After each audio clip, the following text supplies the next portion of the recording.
ជំរាបសួរទៅដល់បងប្អូនប្រិយមិត្តទាំងអស់គ្នាយើងវិលត្រឡប់មកជួបគ្នាតាជាថ្មីទៀតហើយ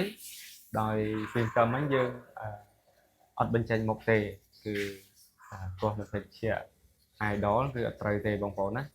ហើយអញ្ចឹងឥឡូវយើងមកថ្ងៃនេះគឺខ្ញុំមកយកនៅភេទជា King Kong ហើយ King Kong នេះគឺខ្ញុំឃើញចេញយូរដែរហើយឥឡូវគឺខ្ញុំយកភេទជា King Kong យកមកគោះចែកជូនបងប្អូនមើលហើយចង់ដឹងថារង្វាន់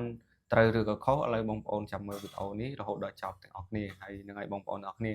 ខ្ញុំក៏សូមខន្តីនៅពេលទោសទៅដល់បងប្អូនផងដែរបើសិនជាមានការនិយាយទៅលឺលួ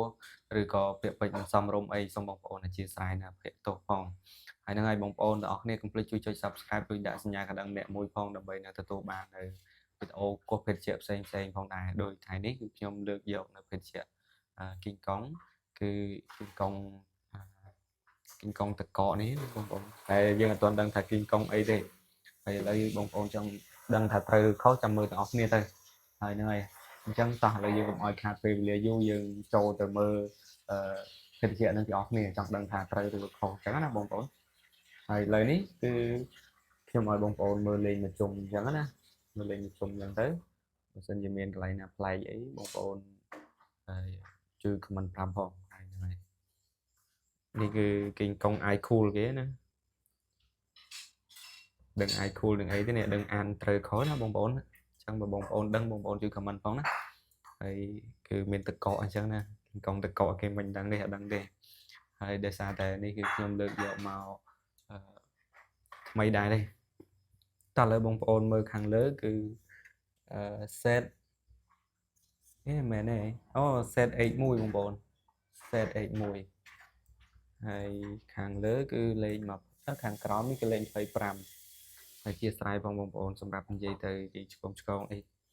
នេះគឺចំកន្លែងធ្នេមកណាពីក្រោយនេះហើយខាងមុខនេះគឺអត់មានចំអីទេឆ្លាស់ចាស់ផងហើយនឹងហើយតោះឥឡូវបងប្អូនអស់គ្នាយើងអ៊ុតមើលទាំងអស់គ្នាទៅចង់ដឹងថាត្រូវឬក៏ខុសអញ្ចឹងណាបងប្អូនតោះឥឡូវយើងគោះមើលតែម្ដងអាចអូចេញលួនខ្លាំងណាបងប្អូនគឺ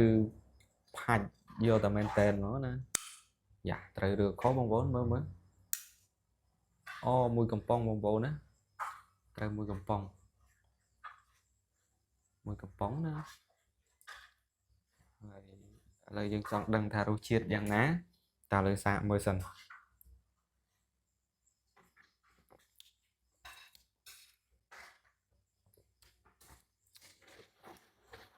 អូរៀងប្រហើរបងប្អូនណា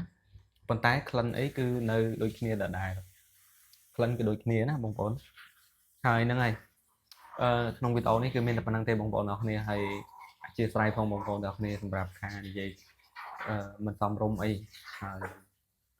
បងប្អូនកុំភ្លេចជួយចុច Subscribe ឬគាំទ្រ Channel ខ្ញុំម្នាក់មួយផង